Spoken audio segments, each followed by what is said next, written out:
আসসালামু আলাইকুম, সবাইকে স্বাগত জানাই আজকের এই টিউটোরিয়ালটি শুরু করছি। আশা করছি সকলে অনেক বেশি ভালো আছেন। আজকের টপিক হচ্ছে MS Word tips and tricks Bangla.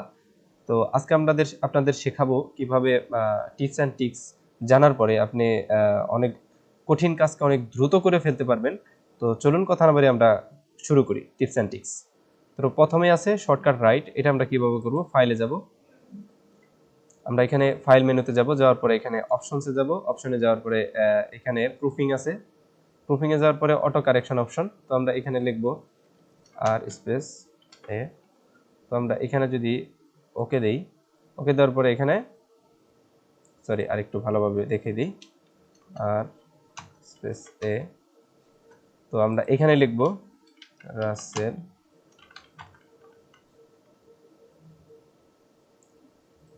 তো এখানে রাসেল আহমেদ এসেছে, এখানে যদি আমরা ওকে দিয়ে দিই, এখানে ওকে দিয়ে দিলাম।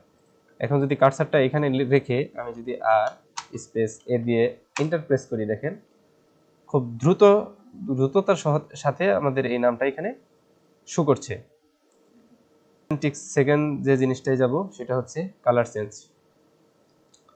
কালার চেঞ্জ কিভাবে করব? ধরেন আমাদের এই এমএস ওয়ার্ডের যে ব্যাকগ্রাউন্ডের যে কালারটা আছে, এই কালারটা আমরা চেঞ্জ করব। এখানে যাওয়ার পরে আমরা অপশনসে যাব, অপশনে যাওয়ার পরে এখানে আমরা জেনারেলে যাব, জেনারেল যাওয়ার পরে এখানে then dark grey, light grey. Light grey এর মধ্যে ক্লিক করি, দেখেন লাইট গ্রে আসছে। এরপর যদি আমরা আবার সেখানে যে এখানে যদি লাইট গ্রে না দিয়ে আমরা হোয়াইট দিয়ে দিই, শুধু হোয়াইট আসবে, ফুললি এখানে হোয়াইট দেখাচ্ছে। এরপরে যদি আমরা আরেকটু চেঞ্জ করতে চাই, দেখেন এখানে ডার্ক গ্রে, এখানে যাওয়ার পর ওকে দিয়ে দিলাম, দেখেন এখানকার কালারটা গ্রে কালার হয়ে গেল।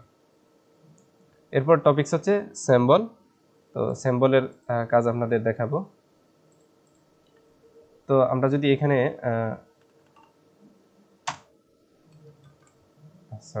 এখানে যদি আমরা এরকম চিহ্ন দিয়ে, আমরা তিনটা চিহ্ন দিয়ে এন্টার দিয়ে দিই, দেখেন এরকম লম্বা লম্বা লম্বা বরাবর একটা দাগ হয়েছে।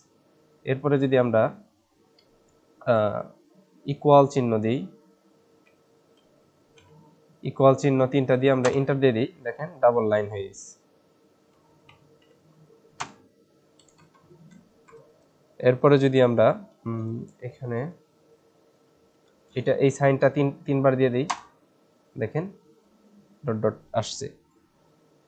এরপরে আমরা ডাবল ইকুয়াল দেব, ডাবল ইকুয়াল দেওয়ার পরে এখানে অ্যারো বাটনে ক্লিক করব, দেখেন এরকম একটা অ্যারো শো করছে। এরপরে tips and tricks quick parts কিভাবে আমরা করব? এখানে আমরা সিলেক্ট করব, সিলেক্ট করার পরে আমরা ইনসার্টে যাব, যাওয়ার পর দেখেন কুইক পার্টস নামের অপশন আছে, এখানে আমরা সেভ সিলেকশন পার্ট, এখানে ধরেন হচ্ছে আর জে দেওয়ার পরে এখানে ওকে দিয়ে দিলাম। দিয়ে দেওয়ার পরে আমরা যদি এখানে আবার করতে চাই, তো আমরা কুইক পার্টসে যাব, যাওয়ার পরে দেখেন আর জে নামের এই ফাইলটা সেভ হয়ে গেছে। এখানে ক্লিক করলে ডাবল ভাবে এই লেখাটা এখানে শো করছে। তো এটা হচ্ছে কুইক পার্টসের কাজ। এরপরে শিখবো আমরা ব্যাকগ্রাউন্ড চেঞ্জ। তো ব্যাকগ্রাউন্ড চেঞ্জ করার জন্য আমরা প্রথমে একটা পিকচার নিব, এখান থেকে আমি এখানে একটা পিকচার ইনসার্ট করে নিচ্ছি। তো এই পিকচারটা ইনসার্ট করার পর দেখেন রিমুভ ব্যাকগ্রাউন্ড নামের একটা অপশন আছে, এখানে আমরা ক্লিক করব। ক্লিক করার পরে এটা আমরা একটু এটা একটু কমিয়ে দিলাম। তারপরে আমরা ইন্টার প্রেস করি, দেখেন এটা খুব সহজে ব্যাকগ্রাউন্ডটা রিমুভ হয়ে গেল। এটা হচ্ছে ব্যাকগ্রাউন্ড রিমুভের কাজ। এরপরে ব্যাকগ্রাউন্ড চেঞ্জ করে দিলাম, তারপরে এই লেখার মাঝখানে আমরা এই ছবিটা আনবো। সাপোজ এটা আনার জন্য এখানে ডাবল টাইটে ক্লিক করব, করার পরে আমরা একটু এটা নিচে নিয়ে যাব।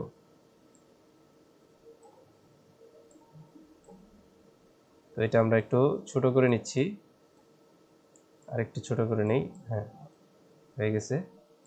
এখন আমরা আর একটু যদি বড় করি, দেখেন এই লেখার মাঝখানে দেখেন খুব সুন্দরভাবে এটা শো করছে। এটা হচ্ছে এটার কাজ। বিভিন্ন সংবাদ মাধ্যমে দেখেন, পত্রিকার মধ্যে এরকম লেখার মাঝখানে এই ছবিটা সেট হয়। তো এই সেট করার জন্য এখানে ক্লিক করার পরে এই যে সেকেন্ড যে অপশনটা আছে টাইট লেখা, এটা মধ্যে ক্লিক করে দিবেন, দেখেন খুব সুন্দরভাবে এটা অটো অ্যাডজাস্ট হয়ে গেছে।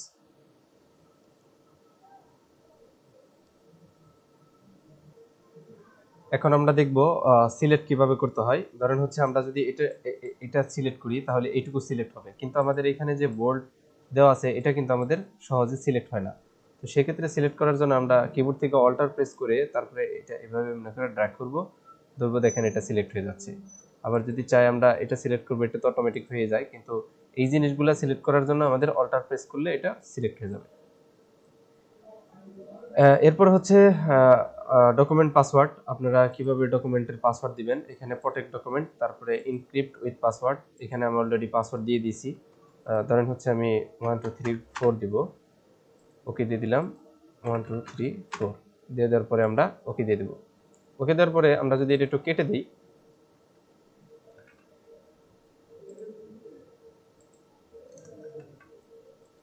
এটা যদি আমরা কেটে দিয়ে আমরা নতুন করে আবার এটা ওপেন করি, দেখেন ওপেন করার জন্য আমাদের এখানে পাসওয়ার্ড চাবে।